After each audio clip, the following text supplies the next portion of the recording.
So it's finally here, the holy grail of GTX 1060s from Nvidia, the one that I've been looking for the past 6 months, the Msi Gaming X GTX 1060 6GB.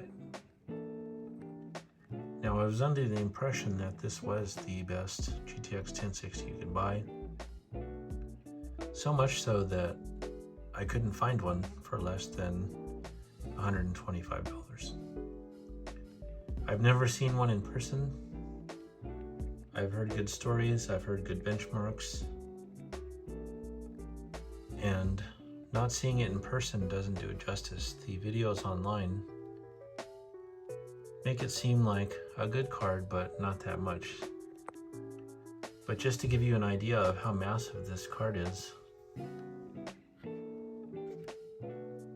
that's a 980 Ti behind it. That's right. It is humongous.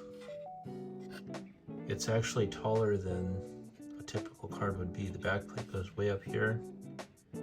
It's not long. I mean, it is long, but it's not super long. But wow, this thing is beefy. And I assume that, like the Asus Strix that I have also talked about, this is basically a 1080, 1070 platform with a 1060 chip, because there's really no reason that you would have a 1060 that is that huge. And like I said, I've seen it in videos. I really didn't appreciate the size. I mean, this is crazy. None of the cards went up that high. I mean, maybe up here, but these fans are just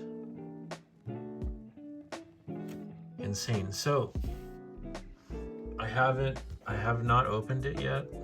Usually I take everything apart and do the thermal paste and everything.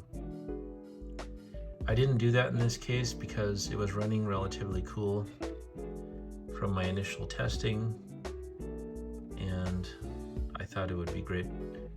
It overclocks very well. It does the 2000 plus that some of the cards do, not all of them do this. And let's get rid of this. I kind of find it funny that the 980 Ti is so small now, because this was huge and very heavy. So let's get rid of that.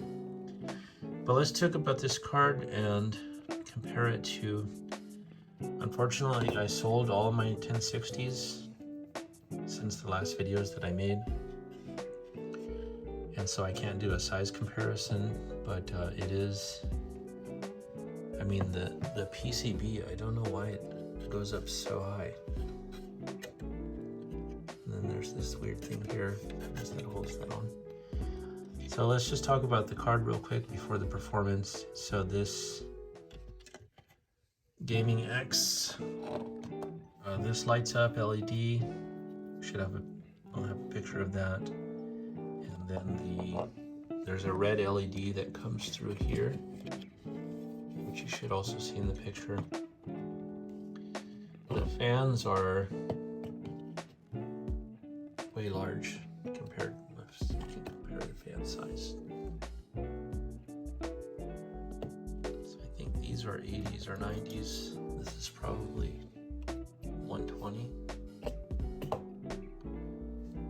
Runs very quiet. Even at high fan speed, I usually do high benchmarks at 70 fan speed, and it was really quiet. So these fans are doing the job.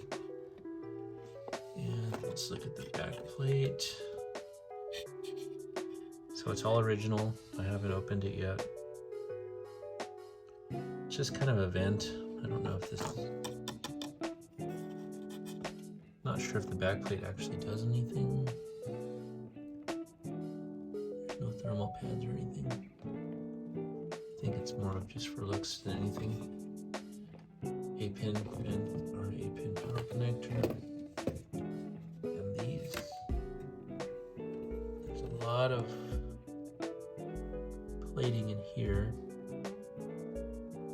It's like some thermal pads going on.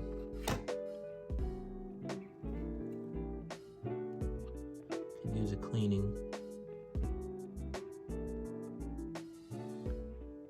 one, there's a power connector for the fans, and then there's one for the LED. What I usually do when I do overclock testing is I'll pull off the LED so it's just not drawing more power. And then we have there's looks like 3-plate. There's so many heat pipes, it's hard to tell until we open it. Anyway, I love it. And so here's the results. I'm gonna hopefully insert some data here just on the screen, just some numbers. So the previous results that I had on bemchmark and heaven and all that you've seen in other videos. So the Asus Strix that I tested was the winner of all of those benchmarks because I did not have this in possession to try. Most of the cards got close to the same results, but the Strix just went beyond because it with the triple fan setup, it would run so cool that it never throttled and you could just put it to the max. So now on to this one. So in this form, I have not opened it yet, and also the Strix was not opened. I was able to get close to the results of the Strix. For some reason, I can't match it. And I'm really shocked by that because this was supposedly the best one, and also, I mean, triple fan, double fan, they both have huge heat sinks. I would assume that it would be able to at least match the Strix, but it got really close. I mean, with less than 10%, probably 5% close. For some reason, when I put in the settings of the Strix, it would just hang. One thing about the Strix is that it's already factory overclocked. I assume this one is too. But the difference is so small that I don't think it matters. If you could, you're never gonna find a Strix 1060 anyway. These are probably more readily available. So if you can find one of these, I would grab it. And I think maybe the thing is the temperature is not even an issue on this card. I'm gonna type here what kind of memory it has. In my experience, the brand of memory determines how well it overclocks. The Strix and the SSC and EVGA all had Samsung, so I have to see what this has. But I'm just gonna open it up and clean it anyway, and then rerun the tests, and then I'll post a follow-up after. But considering the fact that you can't find a Strix anyway, I would... The funny thing is this card is actually faster overall than that card. But if you're a GTX 1060 lover like I am, find this, keep it, don't sell it. It will only go up in value because it is now a collector's item. 6 months it took me to find this one, and it was actually in a gaming PC that I bought in the other video that I posted.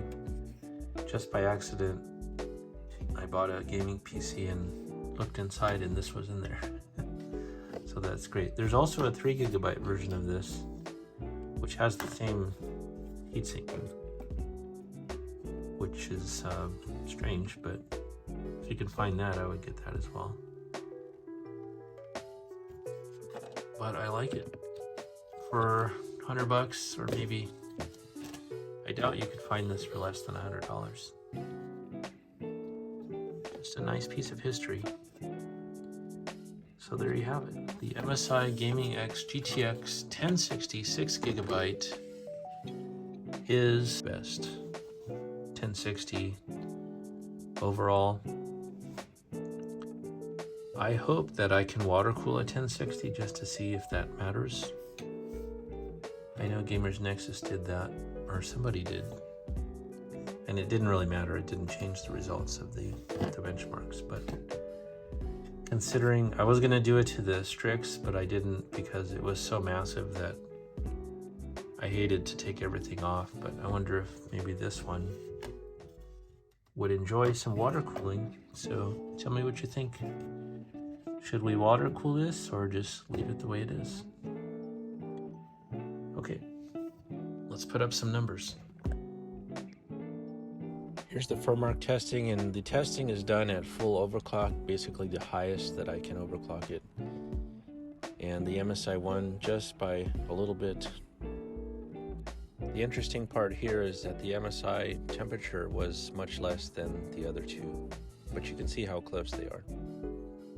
So who wins this Clash of the Titans? And if it isn't clear by now, the Msi Gaming X is the #1 best GTX 1060 available. Considering the color, the size, and the availability, along with the performance, there is no better option. Thanks for watching.